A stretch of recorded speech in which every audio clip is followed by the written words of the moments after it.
तो hello guys, welcome back. तो आज की वीडियो एपिसोड है कि चैप्टर नंबर 82 या एपिलोग के चैप्टर नंबर 3 को कवर करेंगे। तो बिना किसी देरी के शुरू करने से पहले भाई चैनल को सब्सक्राइब, वीडियो को लाइक और कमेंट करना तो भूलना मत। तो शुरू करते हैं। तो भाई इस चैप्टर के स्टार्टिंग में हमें रेस्टोरेंट दिखाया जाता है और भाई रेस्टोरेंट के अंदर खाने पीने के लिए भाई ये बंदा आया होता है जो भाई हुजिन के साथ रहता था। तो ये भाई जो बंदा रहता है ये भाई किसी से कह रहा होता है कि मिस्टर हु सर, मुझे माफ कर दीजिए, क्या आप अभी भी उस मामले की जांच खुद ही कर रहे हैं? आप मुझे सच में बताइए कि आपने सचमुच उस दिन कुछ देखा था? और ये सब बात भाई हमारे हुजिन चुल को ये कह रहा होता है। और भाई जो हमारा हुजिन चुल रहता है वो भाई एक चुस्की मारते हुए कहता है कि किस दिन? कम ऑन सीनियर, आप तो पहले से ही सब जानते हैं, है ना? मैं उस दिन की बात कर रहा हूँ जिस दिन वो क्रिमिनल आया था जिसने अपनी गलती खुद ही कबूल की थी और लापता हो गया था। क्या आपने सच में उस दिन कुछ देखा था? तो भाई यहाँ पर हुजिन चुल भाई उस दिन को सोचते हुए भाई कहता है कि चींटियां, राक्षसी चींटियां, मुझे ठीक तरीके से याद नहीं है कि मैंने उस समय क्या देखा था। वैसे भी वो चीज मुझे एक चींटी की तरह ही लग रही थी। क्या राक्षसी चींटी? आपका कहने का मतलब है कि चींटियों की तरह ही विशालकाय कीड़े? नहीं नहीं, वो नहीं था। खैर छोड़ो, लेकिन फिर भी वो चींटियां थी। लेकिन और भाई हुजिन चुल इतना कह रहा होता है तभी भाई उसकी बात को काटते हुए एक बंदा आता है और कहता है कि वो क्या चींटी जैसे राक्षस? क्या वे एक राक्षस थे जिनका सर चींटियों की तरह था लेकिन शरीर उनका मनुष्य की तरह था? और भाई इस बंदे का चेहरा देखते हैं, लेकिन उससे पहले भाई सीन शिफ्ट हो जाता है और हम देखते हैं भाई स्कूल का सीन। और भाई यहाँ पर ट्रैक और फील्ड क्लब के जो बंदे रहते हैं वो भाई रनिंग कर रहे होते हैं। तो इसी में से एक चिल्ला कर कह रहा होता है दौड़ते हुए कि हमारा टारगेट है कि हमें अपनी पूरी कंट्री को जीत हासिल कराना है। हमारा टारगेट? कैप्टन, मुझे तो लग रहा था कि हमारा टारगेट है कि हमें इस कंपटीशन में जीत हासिल करनी है। अरे यार, तेरा टारगेट तो बहुत ज्यादा ही छोटा है। फिर से, हमारा टारगेट है कि हमें अपनी पूरी कंट्री को जीत हासिल कराना है। और भाई इनकी रेस में हमारे योंगिल भी होता है जो भाई रेस कर रहा होता है लेकिन बहुत ज्यादा थक चुका होता है। और भाई जो जिनू रहता है वो भाई योंगिल को देखते हुए बिलियन से कहता है कि अगर उसे इतनी ज्यादा मुसीबतों का सामना करना था तो वो मेरे पीछे आया ही क्यों? तो भाई यहाँ पर जो बिलियन रहता है वो भाई हमारे जिनू का रिप्लाई देते हुए कहता है कि माय किंग, ह्यूमंस बहुत ज्यादा मूर्ख प्राणी है। और भाई जो जिनू रहता है वो भाई अपना मैजिक यंगिल के ऊपर करता है और भाई यंगिल के ऊपर हमारे जिनू के मैजिक का प्रभाव पड़ने लगता है। तो यहाँ पर भाई जो यंगिल रहता है वो भाई सोचने लगता है, मतलब कहने लगता है कि अरे ये क्या हो रहा है, मेरे शरीर इतनी गर्म क्यों हो रही है? और उसके बाद में भाई जो यंगिल रहता है वो भाई सबसे आगे, मतलब बहुत ज्यादा तेज दौड़ने लगता है। और भाई ये सब देखकर ये सब कहने लगते हैं कि अरे नए लोगों ने अपने आप को फायर अप कर लिया तो हम नहीं कर सकते।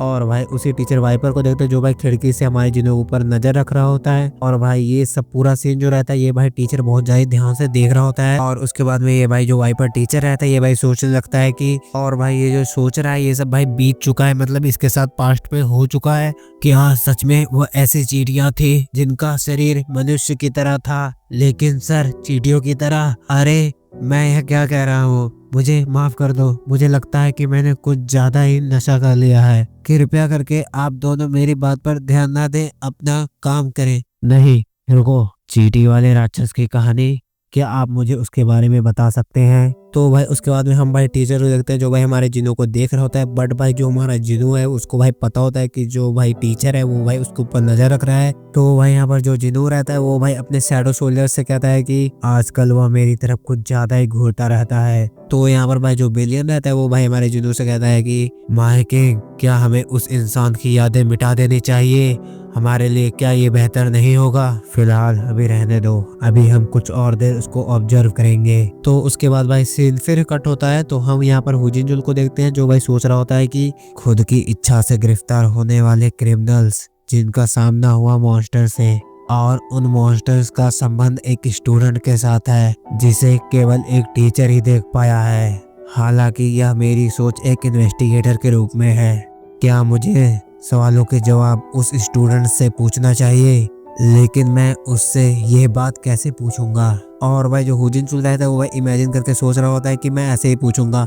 और भाई हुजिन चुल भाई ऐसे पूछ रहा होता है कि क्या तुम्हें उन शैडो मॉन्स्टर्स के बारे में कुछ पता है? उन चींटियों राक्षसों के बारे में जो इंसान की तरह हैं और सीधी खड़ी हो सकती हैं और मनुष्य की तरह चल भी सकती हैं। और भाई ऐसा इमेजिन करने के बाद जो भाई हुजिन चुल रहता है वो भाई फिर से मन में सोच रहा होता है कि अगर मैं ऐसा सवाल पूछूं और मुझे पागल ना करारा जाए तो ये कोई चमत्कार से कम नहीं होगा। और तभी भाई हु जिनचुल इतना सोच ही रहा होता है, तभी भाई उसके बगल से एक शैडो आती है और निकल जाती है। और भाई ये देखने के बाद हु जिनचुल एक पल के लिए घबरा जाता है और भाई सोचने लगता है कि यहाँ यहाँ तो सच में कुछ गड़बड़ है। और भाई ये जो शैडो रहती है वो भाई एक पेड़ के ऊपर जा रही होती है। और उसके बाद भाई जिनू को देखते हैं जो भाई पेन घुमाते हुए सोच रहा होता है क्या उसने तैनात सेना को देख लिया है। तो भाई जिनू इतना सोच ही रहा होता है, तभी भाई हु जिनचुल आ जाता है। तो भाई हु जिनचुल को देखते हुए भाई जो जिनू रहता है वो भाई सोचने लगता है कि जैसा कि पूर्व हंटर एसोसिएशन के चेयरमैन हु जिनचुल, मुझे उनसे यही उम्मीद थी। मेरे हिसाब से उनकी पिछली जीवन की यादें उनके पास नहीं होंगी, लेकिन फिर भी उनकी तेज निगाहें और उनका दिमाग उनके साथ ही होगा। उसके बाद भाई जो हु जिनचुल रहता है वो भाई अपना कार्ड दिखाता है। तो उसको देख कर जो भाई टीचर रहता है वो भाई कहने लगता है कि इन्वेस्टिगेटर है आप? नहीं, यहाँ पर कोई बहुत बड़ी बात नहीं है, मुझे सिर्फ यहाँ पर संग जिनू नाम के स्टूडेंट से कुछ सवाल पूछने हैं। और भाई यहाँ पर जो जिनू रहता है वो भाई जाने लगता है। तो यहाँ पर भाई कुछ बच्चे रहते हैं वो भाई जिनू के बारे में कह रहे होते हैं कि क्या इन्वेस्टिगेटर जो संग जिनू के लिए आया है, हाँ उसने सच में कोई गड़बड़ कर दी होगी। तो उसके बाद में भाई जो हु जिनचुल रहता है वो भाई जिनू से कहता है कि मुझे माफ करना कि मेरी वजह से तुम्हें अपनी क्लास छोड़नी पड़ी। नहीं ठीक है, कोई बात नहीं। तो भाई इतना कहने के बाद भाई जो जिनू रहता है वो भाई सोचने लगता है कि कुछ साल बीत चुके हैं, नहीं जो मैंने डायमेंशनल क्रैक में बिताए हैं उनको भी मैं जोड़ लूं तो मैंने कई दशक हो गए कि इनको नहीं देखा। मुझे इस बात की बहुत ज्यादा खुशी है, लेकिन मैं उसे इस सब के बारे में बताऊंगा तो वो मुझे पागल समझेगा। और भाई दूसरी साइड हु जिनचुल भी भाई हमारे जिनू को देखकर सोच रहा होता है कि सच में इस स्टूडेंट में कुछ तो अलग बात है, एक स्टूडेंट की आंख ऐसी कैसे हो सकती है। और उसके बाद में भाई जो हु जिनचुल रहता है वो भाई हिचकिचाते हुए कहता है कि क्या तुम्हें उन शैडो मॉन्स्टर्स के बारे में पता है? नहीं, उन चींटियों के बारे में? क्या तुम्हें इस तस्वीर को देखकर तुम्हारे मन में कोई ख्याल आता है? और भाई जो हु जिनचुल रहता है वो भाई उन्हीं चींटियों की ड्राइंग भी दिखाता है। और भाई जो जिनू रहता है वो भाई इन चींटियों की ड्राइंग को देखकर भाई सोच रहा होता है कि सच में इनकी ड्राइंग तो मेरे से भी अच्छी है। और भाई जो जिनू रहता है भाई उस पिक्चर को पकड़ते हुए कहता है कि हाँ मैंने देखा है। क्या सच में? क्या तुम उनके बारे में कुछ भी जानते हो? हाँ मैं जानता हूँ। तो फिर वो चींटी जैसा मॉन्स्टर क्या है और तुम कौन हो? सॉरी मुझे माफ करना, मैं थोड़ा कुछ ज्यादा ही एक्साइटेड हो गया था। मैं इस रिपोर्ट के बारे में बहुत दिन से जांच कर रहा हूँ। खैर क्या आप इस तस्वीर के बारे में कुछ जानते हैं?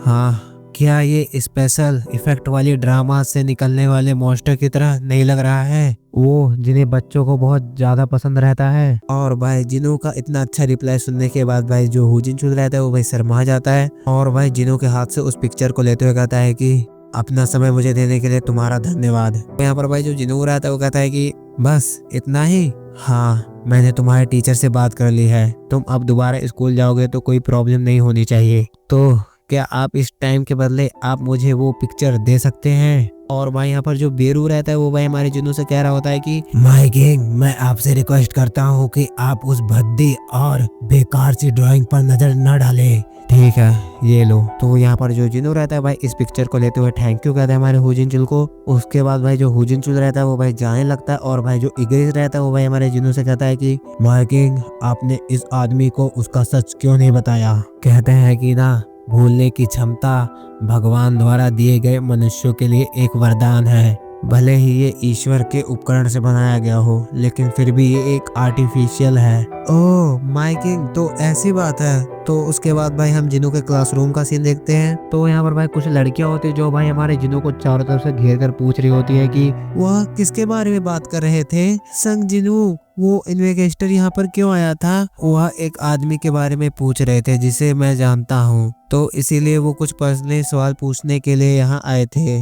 वाह, ये तो बहुत कमाल की बात है। क्या तुम किसी जासूस के दोस्त हो? ये तो बहुत बढ़िया बात है। उन लोगों के मुकाबले तुम्हारी बॉडी वाकई बहुत ज्यादा अच्छी है। क्या यह सच है कि तुम एक्सरसाइज करते हो कि और कुछ? हाँ, मैंने संग जिनू को ट्रैक टीमों के साथ दौड़ते हुए देखा था। हाँ, उसके चौड़े कंधे को तो देखो। और भाई ये लड़कियां भाई जिनू की इतनी तारीफ कर ही रही होती, तभी भाई एक लड़की को भाई पीछे से कोई ढकेलता है। और भाई ये होता है हरामी बंदा जो भाई हमारे जिनू के बेंच पर हाथ रखते हुए कहता है कि अरे वाह, तू तो बहुत ज्यादा फेमस है, तुझसे तो पुलिस भी मिलने आई थी।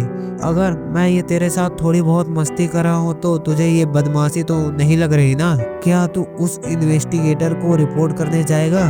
क्या तू सच में बताना चाहता है?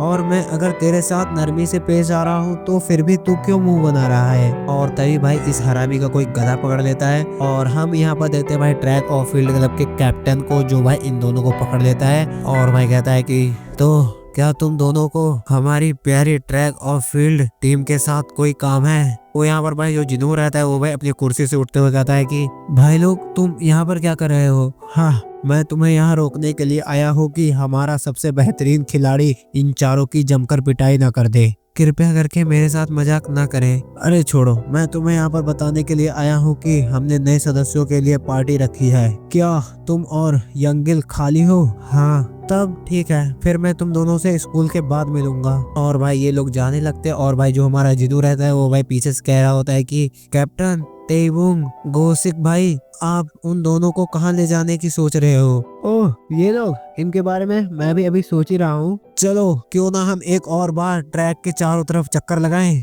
उसके बाद भाई शाम हो जाती है, मतलब स्कूल की छुट्टी उट्टी हो जाती है। तो यहाँ पर भाई यंगिल और भाई हमारा जिनू जो रहता है वो भाई ट्रैक फील्ड वाले बंदों के साथ जा रहे होते पार्टी के लिए। तो यहाँ पर भाई जो कैप्टन रहता है वो भाई कहता है कि क्या तुम चाहते हो कि हम उन चारों को डराकर सीधा कर दें? अरे नहीं, कोई बात नहीं, मैं इसे संभाल लूंगा। मैं इसकी वजह से टूर्नामेंट में कोई प्रॉब्लम नहीं होने दूंगा। और तभी भाई इतना जिनू कह रहा होता है, तभी भाई बगल से आवाज आती है कि स्टूडेंट संग जिनू, क्या हम अपनी पिछली बात को थोड़ी देर के लिए फिर से जारी कर सकते हैं? और भाई ये होता है हुजिनचुल, जो भाई फिर से बात करने के लिए जिनू के पास चला आता है। तो यहाँ पर भाई जो जिनू रहता है वो भी भाई चला जाता है बात करने के लिए। तो यहाँ पर भाई जो ट्रैक फील्ड का कैप्टन होता है वो भाई कहता है कि देर मत करना, मैं यंगिल को तब तक बंदी बनाकर रखूंगा जब तक तुम वेलकम पार्टी में नहीं आ जाते।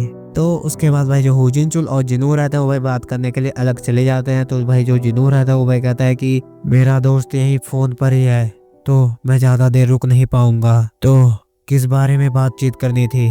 हंटर संग जिनू, जैसा कि मैंने सोचा था वैसे ही तुम हो। और भाई यहीं पर ये चैप्टर होता है खत्म। तो अगले चैप्टर में पता लगेगा कि भाई कैसे हुजिनचुल को पता चला। तो तब तक के लिए भाई वेट करो। तो बाय बाय। लेकिन उससे पहले भाई कमेंट करना तो